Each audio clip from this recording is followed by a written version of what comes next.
నేను ఒకసారి మీకు చెప్తున్నాను.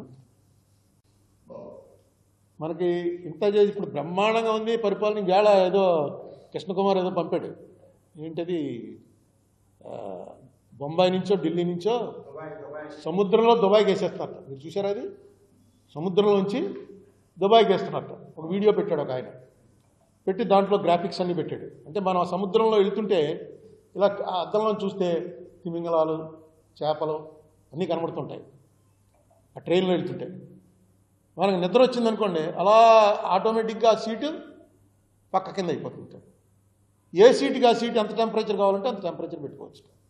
ఎలా వర్ణించాడంటే దాన్ని, నాకు నిజంగా ఇలా వచ్చేసిందా టెక్నాలజీ. మనం కింద నుంచి వెళ్తూ చేపలు చూసుకుంటూ వెళ్ళాలంటే ఇంకెవడో విమానం వరకుతాడు. సముద్రం మధ్యలోకి వెళ్ళడం ఉన్నాయి, చాలా చోట్ల ఉన్నాయి, కానీ టన్నల్ ఉంటుంది, టన్నల్లోంచి వెళ్ళిపోతుంది. ఏంట్రా అని చెప్పి ఏలో చూశాను. చూస్తే వాడు క్లియర్గా రాశాడు, ఇది మీరు అడిగింది ప్రస్తుతం జరుగుతున్న ప్రచారం గురించి అడిగారు, ఇదంతా కూడా ఉత్తి తప్పు, అబద్ధం. అద్దాల్లోంచి పెట్టిన సమస్య లేదు, అద్దాలు గిద్దలు బద్దలైపోతాయి. కింద వాటర్ ఇంత ఎలాస్టిక్తో ఉంటుంది. మీరు ఏలో దేన్నైనా ఒకసారి అడగండి, తెలుస్తుంది మీకు.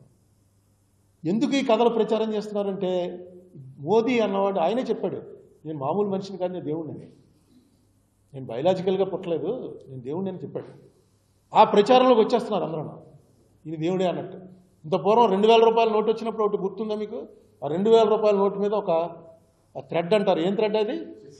సెక్యూరిటీ థ్రెడ్ ఉంది. ఆ థ్రెడ్ ఎక్కడ 2000 రూపాయల నోటు ఉందో శాటిలైట్ ద్వారా మోడీ గారి టేబుల్ మీద తెలిసిపోతుంటాయి. నువ్వు తీసుకెళ్ళి ఒక 1000 నోట్లో 2000 నోట్లో గాడ్రేజ్లో పెట్టేసేవాడు, ఆయన దగ్గరికి టిక్ టిక్ టిక్ టిక్ కే కే అని చెప్పి రాజనాథ్ సినిమాల్లో వచ్చేది పూర్వం అని వస్తుంది. రాగానే ఆయన చెప్తాడనమాట, అలా వెళ్ళు నువ్వు పలానా అప్పారావు అనేవాడు ఇంట్లో 2000 నోట్లన్నీ లాగేయండి అని. ఏంటి పెద్ద పెద్ద వాళ్ళు ప్రచారం, రిటైర్డ్ ఐఏఎస్లు, రిటైర్డ్ ఐపీఎస్లు, బాగా చదువుకున్న వాళ్ళు ఇందులోకి వచ్చేస్తున్నారు అందరూ. అది ఏమనుకుంటున్నారంటే వాళ్ళు, ఇదేదో ఈ హిందూ ధర్మ పరిరక్షణ అనేది జరిగితే మనకు ఏదో చాలా గొప్ప ఉపకారం చేస్తున్నాడు మోడీ. ఈ ధర్మాన్ని ఎవడో పరిరక్షించలేడు, ఈ ధర్మాన్ని ఎవడో కాపాడలేడు, ఈ ధర్మాన్ని ఎవడో పుట్టించలేడు. ఎందుకంటే ఇది సనాతన ధర్మం. ఈ ధర్మం అలా కొనసాగుతున్నటువంటి ప్రపంచంలో ఎందుకు నేను ఒప్పుకుంటున్నానంటే, మిగతావేవి ఆగలేదు, మిగతావేవి కాల పరీక్షకు ఆగలా, పోయాయి. మీకు నిజంగా ముస్లిం రాజులు వచ్చి 500-600 సంవత్సరాలు పరిపాలించిన తర్వాత ఇంకా ఇంతమంది ఎందుకు మిగిలిపోయాం? మన వాళ్ళంతా ధైర్యవంతులను, వెళ్ళిన వాళ్ళంతా కూడా ఏమీ తెలియక. అలాగే వీళ్ళు వైట్స్ వచ్చి దాదాపు 300 సంవత్సరాలు పరిపాలించిన తర్వాత ఇంకా మిగిలిపోయామంటే మనం అంతా మహాధైర్యమా? మన కొట్టేసి జాయిన్ అవ్వమని అవ్వలేదా? దీన్ని, ఈ నమ్మకాన్ని ఎవడో పాడు చేయలేడు. పాడు చేయడం అంటే ఏమైనా జరిగితే గత 15 ఏళ్ళుగా జరుగుతోంది. బాబరీ మసీద్ కూల్ చేసినప్పటి నుంచి జరుగుతోంది. ఎలాగోలా మైండ్ పొల్యూట్ చేయాలి. ఏమన్నా అంటే నెహ్రూ చేశాడు. మొన్న ఎక్కడో దాన్ని ఏమంటారు, స్టాండప్ కామెడీ అని మధ్య స్టార్ట్ అయింది, హిందీలోను ఇంగ్లీష్లోను. వరల్డ్లో అంతా పాపులర్ అవుతుంది, మన ఇండియాలో కూడా పాపులర్ అవుతుంది. మొన్న ఎక్కడో స్టాండప్ కామెడీ కూడా చూశాను. అందులో చెప్తున్నాడు, కొంచెం తెలుగులో చెప్తాను మీకు. ఏం చెప్తున్నాడంటే, రామనారాయణ లేకపోతే కృష్ణకుమారో ఎవడో అమెరికాలో ఉంటున్నాడు. ఉండేవాడు వాళ్ళ తాలూకు వాళ్ళ నా తండ్రి కొత్తపేటలో ఉంటాడు.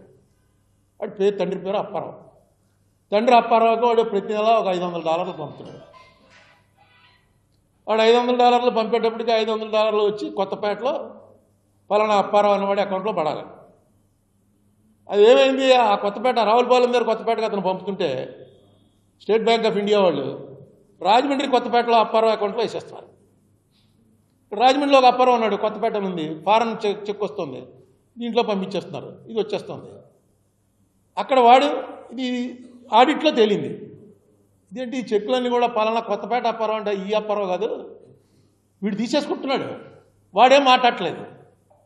కంప్లైంట్ పెట్టాలి కదా, ఇదేంటంటే నా డబ్బులు వెళ్ళి నాకు రావట్లేదు, మా అబ్బాయి పంపుతున్నాడని.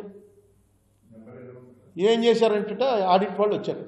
ఆడిట్ వాళ్ళు వచ్చి అసలు అడుగుదామని ఈ కొత్తపేట వాడిని, రాజమండ్రి కొత్తపేట వాడిని పిలిచారు. పిలిచి ఏమయ్యా నీకు డబ్బులు ఎక్కడి నుంచి వస్తున్నాయి? నాకు వస్తున్నాయి కదండి అని. అదేనే నీకు ఎక్కడి నుంచి వస్తున్నాయో తెలియకుండా ఎలా వాడేసుకుంటున్నావు అంటే, మోడీ గారు 15 లక్షలు వేస్తున్నారు కదండి, అది ఏమన్నా దఫదఫాలుగా వేస్తున్నారు. వాడేం మోసం కాదు, ఇన్నోసెంట్గా చెప్పాడు. దఫదఫాలుగా ఎక్కడికో తెలియకుండా నా దాంట్లో ప్రతి నెల డబ్బులు పడుతుంటే ఎవరుకుంటామండి? నాకు తెలిసి మోడీ గారు మాత్రం వేస్తా అన్నారు, అది దఫదఫాలుగా వేస్తున్నారు అనుకుంటాను. అమ్మ మరి ఆయన అడగండి అన్నారు. వాడిని అడిగారు, ఏమయ్యా నీకు నీ కొడుకు పంపుతున్నాడు ప్రతి నెల వస్తున్నాయి, నీ దాంట్లో రాకుండా పోతున్నా నీ కొడుకు నీకు చెప్తున్నాడు నీకు పంపాను అని, నువ్వు తీసుకోవట్లేదు, ఏంటి విషయం? వాడు అన్నాడు, నెహ్రూ అని ఎవడో ఉండేవాటంటే ఆడు కొట్టేస్తున్నాడేమో అని అనుమానం నాకు. మళ్ళీ మా అబ్బాయికి చెప్పాను అనుకోండి, ఎందుకు అతను మనసు పాడు చేసుకుంటాడు, ఇది ఏదో తేలుతుంది, మోడీ ఒప్పుకుంటాడండి, ఏదో రోజున తేలుతుంది. నేను మోడీకి ఉత్తరం కూడా రాశాను, నా బ్యాంక్ అకౌంట్లో డబ్బులు నెహ్రూ కొట్టేస్తున్నాడు, దీని సంగతి కూడా నువ్వు ఎప్పుడో దీన్ని తేల్చాలి రాశాను. అంటే నమ్మకం, ఆయన 15 లక్షల రూపాయలు ఇచ్చారన్నది ఈయన తీసుకుంటున్నాడు అనుకుంటున్నాడు, ఈయన నిజంగా నెహ్రూ గారు దోపిడీ చేస్తున్నాడేమో, అతను దోపిడీ దొంగ కదా. మన మోడీ గారి లెక్క ప్రకారం ఈ ప్రపంచంలో అత్యంత దుర్మార్గుడు ఎవడంటే నెహ్రూ. ఆయన లెక్కది 10 ఏళ్ళు జైల్లో ఎందుకున్నాడంటే ఏవో జేబులు కొట్టేసి ఏవో చేసి 10 ఏళ్ళు జైల్లో ఉన్నాడు. ఆస్తులన్నీ ఎందుకు ఇచ్చేశాడు రా ఈ దేశానికంటే ఏదో దాని వెనకాల స్వార్థం ఏదో ఉండి దేశానికి ఇచ్చేశాడు. నెహ్రూని ఎప్పుడైతే దుర్మార్గుడని అన్నాడో వాడికి చరిత్ర తెలియదనమాట. దాన్ని అంగీకరిస్తున్నాం అంటే మనం కూడా చరిత్ర తప్పుదోవ పట్టించడానికి రెడీ అయిపోతున్నాం. ముఖ్యంగా నేను అడ్రస్ చేస్తున్నది చదువుకున్న వాళ్ళు, ఉన్నత స్థానాల్లో ఉన్నవాళ్ళు. ఒకసారి ఆలోచించండి, ఇదే ఏదో బుక్లే వీళ్ళకి ఆర్ఎస్ఎస్ 100 ఏళ్ళు అని చెప్పేసి అని చెప్పాడే, ఆర్ఎస్ఎస్ 100 ఏళ్ళు నిండిందని. ఆర్ఎస్ఎస్ ఫిలాసఫీ ఏంటండి? ఆర్ఎస్ఎస్ ఫిలాసఫీ ఇది గురూజీ గోల్వాల్కర్ రాసినటువంటి ఇంగ్లీష్లో ట్రాన్స్లేట్ చేశారు, బంచ్ ఆఫ్ థాట్స్. దీన్ని వాళ్ళు ఖురాను, బైబిల్, భగవద్గీతను ఎలా ట్రీట్ చేస్తారో అలా ట్రీట్ చేస్తారు. దీనికి తెలుగు ట్రాన్స్లేషను పాంచజన్యం. ఇది కూడా రిలీజ్ అయింది 72లో 73లో వచ్చింది. నేను అంతకుముందు ఆర్ఎస్ఎస్కి వెళ్ళేవాడిని, ఈ పుస్తకం చదివాక నేను మానేశాను. ఈ పుస్తకంలో ఎందుకంటే ఆయన ఏమి తప్పుగా ఏమి రాయలేదు, ఆయన ఆలోచనలు రాశాడు.